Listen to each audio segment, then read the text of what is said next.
Salut à tous les gars, on se retrouve pour une toute nouvelle vidéo YouTube. Oh là, je me suis complètement bourré là. Salut à tous les gars, on se retrouve pour une toute nouvelle vidéo YouTube et aujourd'hui, vidéo anecdote comme vous le savez. C'est des vidéos que j'aime bien tourner, donc là, qu'est-ce qu'on va faire aujourd'hui? Je pense que vous l'avez compris. Non, toujours pas, c'est pas le bon angle. Je crois que c'est pas le bon angle. Là, vous me voyez là? Je suis pas sûr. Oulololo, oulololo. Ouf. Ah bah c'est mieux là. Attends, c'est mieux. C'est vachement mieux, dis donc. On peut commencer, je pense. Je pense qu'on peut commencer. Salut à tous les gars, on se retrouve pour une toute nouvelle vidéo YouTube et aujourd'hui c'est une vidéo anecdote. Aujourd'hui, je dois raconter des histoires. On est en pleine semaine. Franchement, avec les cours et tout, c'est compliqué pour certains, notamment pour moi. Mais bon, le but c'est de raconter 3 histoires et votre but et le jeu de votre côté, c'est donc du coup de trouver lesquelles sont vraies et laquelle est fausse. N'hésitez pas à me dire dans l'espace commentaire avant que je vous dise le résultat. J'espère que vous allez kiffer. En tout cas, moi je vous dis bonne vidéo. Ok, donc là je vais vous raconter la première histoire. Donc première histoire, elle est simple. J'avais à peu près 7-8 ans. Et on était dans un magasin, donc un centre commercial avec mes parents. On fait les courses, donc tout ça, rien d'anormal jusque-là. On fait les courses, après on fait un petit tour dans les magasins. Vu qu'on n'est pas des voleurs, on paye et il reste quelques petites pièces. Truc important à retenir, moi je vous le dis, c'est important à retenir. On rentre, on finit, on est sur le parking, on range notre caddie, on monte dans la voiture. Je demande une pièce. Une petite pièce comme ça, juste pour la tenir dans mes mains. On a 8-9 ans à peu près. C'est de l'argent, on ne connaît pas vraiment encore la valeur, mais ça nous fait kiffer. Qu'est-ce qui se passe? Comme bon enfant, bien sûr, il fallait que ça arrive. Je prends la pièce, je sais plus c'était une pièce de quoi, et je la mets là. Je la coince avec mes deux dents, avec les dents du haut et les dents du bas. Mon père n'a pas encore démarré la voiture. Ça, je joue, ha ha ha, c'est drôle, nanana. Mon père démarre, une petite ouverture et la pièce dans ma bouche. Mais pas dans ma bouche, en dessous de la langue, sur la langue, non.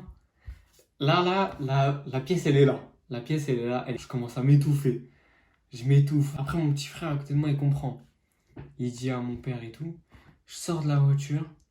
Ma mère elle fait quoi? Elle prend sa main, ses doigts, elle les enfonce dans ma bouche et je vomis partout sur le parking. Je vomis par terre, parce que je venais de manger, hein, sinon c'est pas drôle. Sur le vomi par terre, qu'est-ce qu'on trouve? On trouve la pièce. C'était dégueulasse. J'étais en train de m'étouffer, j'ai failli mourir. Ma mère, elle n'a pas cherché à comprendre. Dans la bouche, et tout est sorti. D'un coup comme ça. C'était une petite anecdote assez courte. Vous devez vous faire une petite idée. Qu'est-ce que vous pensez de cette anecdote? Est-ce qu'elle est vraie ou pas? Vous verrez à la fin. Voilà, vous avez qu'à regarder jusqu'à la fin. C'est le watch time, c'est comme ça. Deuxième anecdote. J'espère que la première vous a plu. J'ai kiffé la raconter. C'est parti les gars. Deuxième anecdote. C'est toujours moi quand je suis petit, entre 9 et 12 ans. Les histoires, elles se passent à peu près à ce moment-là. Donc avant, j'habitais dans un appartement en jouant en bas de chez nous. J'étais avec mon frère et je jouais au foot avec lui, avec un pote à moi. On joue au foot à 3, c'est-à-dire en bas de chez moi. On joue, on fait des passes tranquilles, les 1v1 bancs, c'est ce genre de choses. On faisait ça. Bien sûr, comme d'hab, les gars, je mets tarif 3-0, 2-0, 4-0. C'est faux, je suis faux. On joue, on s'amuse et tout, normal. Et là, il y a un mec qui passe. Un mec assez bizarre, ça se voit qu'il est bizarre. On joue et tout, ce mec passe. Donc nous, on est là. Ce mec passe comme ça. Et il nous dit, ouais, faites-moi la passe. On lui fait la passe, t'as vu, normal. Il va faire quoi au pire? Voler un ballon. Franchement, on s'en fout. Quand on était petit, on s'en foutait pas. Mais là, on lui fait la passe, une passe. On se refait des passes entre nous. On lui refait la passe, il fait quoi?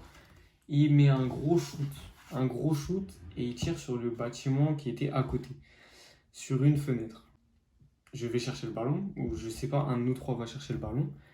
Et lui, bah, ce mec, il continue son chemin. Il faut savoir que en bas de chez moi, il y avait une aire de jeu. Et un petit peu plus loin, il y en avait une autre, un tourniquet. On joue, on continue, on prête vraiment pas attention. On a notre ballon, on n'a rien. Donc on continue de jouer, vous savez, on s'en fout un petit peu. Et on entend des gens crier. Des gens de notre âge qu'on connaissait qui crient. On s'en fout, ça crie, ça joue, c'est normal. Et donc ils crient et ils viennent vers nous en courant. en venant de l'autre aire de jeu. Souvenez-vous, l'aire de jeu. L'autre, le tourniquet. Du coup, ils disent, ouais, il y a un mec bizarre et tout, nanani, nanana. Et nous, on est petits, mais on n'est pas bêtes. On fait le lien, on se dit, attendez, le mec qui était avec nous, super chelou et tout, il est allé là-bas et il a fait pratiquement la même chose. Donc je vous fais un petit peu le schéma. Donc là, il y a l'aire de jeu, le tourniquet, l'aire de jeu en bas de chez moi, et ici, il y a le parking. Ce parking, du coup, il est en face de l'aire de jeu en bas de chez moi. Donc là, on commence un petit peu à s'inquiéter. Donc on reste un petit peu groupés entre nous. On se pose dans l'aire de jeu qui est en bas de chez moi. Dans le parking en face, on voit qui? Le mec qui revient. Bah, on était bêtes. Qu'est-ce qu'on fait? On prend des cailloux, on se rapproche de lui et on lui lance. Le mec, il était de dos. Je m'en souviens très très bien par contre de ce moment où il est de dos avec son sachet bizarre dans les mains. Ouais, et avec cette main-là, où il avait le sachet, bah, il faisait un décompte chelou. Un décompte, nous, c'est ce qu'on a compris quand on était petit. Après, est-ce que c'était vraiment ça? On ne saura jamais. L'autre main, il avait quoi? Il avait un couteau. Crazy, mais dans quelle planète il y a un couteau dans les mains? Et le pire, c'est que le mec, il va se retourner et il va nous courser. Moi, je fais quoi? Je prends mon frère et il y a un de mes potes qui nous suit. On monte chez moi, on laisse passer, on attend. Après, mon père, il a raccompagné mon pote chez lui et puis voilà. Ça, c'est fini comme ça. Donc, fin de la deuxième anecdote. Est-ce qu'elle est vraie? Est-ce qu'elle est fausse? C'est pas moi qui vais vous le dire. Mais tout ce que je sais, c'est qu'on enchaîne sur la troisième histoire. C'est parti. Donc l'histoire se passe en Tunisie. On était chez nous, tranquillement, tout ça. On voulait sortir. Donc quand on sort le soir, en général, c'est après la plage, tout ça.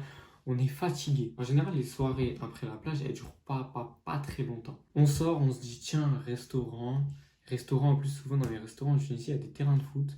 Donc restaurant, supplément, terrain de foot, tout ça, on va se la donner, on va rentrer, on va être éclaté. On va dans ce restaurant, on kiffe notre vie. Je prends une pizza margarita, franchement, exceptionnelle. On mange, on est rassasié. Franchement, ça faisait plaisir. Après la plage et tout, c'était exceptionnel. Et puis de là, donc du coup, bah ça y est, on est fatigué. C'est l'heure de rentrer.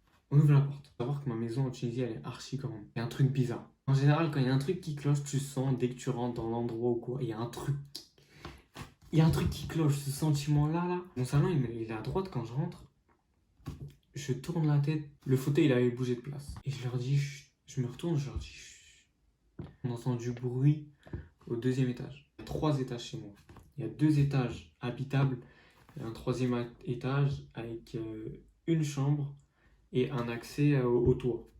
Un star, ça s'appelle. Mon père réflexe, il prend un bâton ou un truc comme ça et il monte. Ma mère elle m'a dit de rester, j'ai fait quoi? Je suis monté aussi avec mon père. Donc je monte, je l'accompagne. On arrive en haut, plus aucun bruit. Alors que les meubles étaient bougés. On fait le tour du deuxième étage, il n'y a rien. On monte au troisième, on entend les sirènes. Sirènes de police. C'est rare qu'on les entende en Tunisie. On regarde en bas et on voit un mec. Un mec, littéralement en train de ramper. Il rampait entre notre maison et celle de la voisine. Là, on comprend vite. Le mec, il a sauté. Et le pire, c'est qu'il n'était pas tout seul. Bah oui. Des gogoles à 2. Ils ont fait quoi? Ils ont sauté à 2. Il s'est caché où? Parce que nous, on le voyait d'en haut. Il s'est sous une camionnette. La police en interpelle un et trouve le deuxième.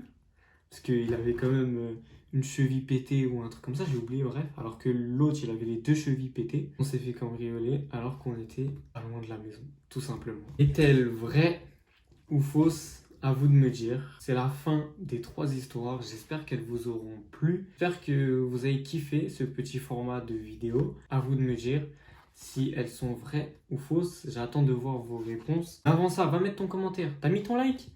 T'as mis ton like? Non, parce que si tu mets pas ton like, moi je peux pas te dire, t'as vu? Comment je vais te dire alors que t'as pas mis ton like? Pour cette première anecdote, la fameuse anecdote de la pièce. Cette anecdote est totalement vraie. Cette anecdote, elle est vraie. Elle n'a pas été inventée.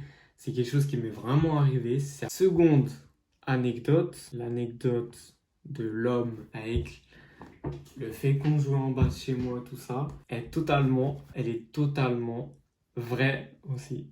C'est exactement à l'identique comme je voulais raconter. Ça s'est vraiment passé comme ça. J'ai vraiment eu peur ce jour-là. La troisième anecdote, celle du cambriolage vécu en flagrant délit. Elle est fausse, voilà, il n'y a pas de suspense à faire. Elle est fausse, mais, une grosse partie de l'histoire est vraie. Voilà, c'est tout ce que j'ai à dire. J'espère que vous avez kiffé ce format de vidéo. En tout cas, moi je vous dis bonne fin de semaine d'école. À la prochaine pour une nouvelle vidéo.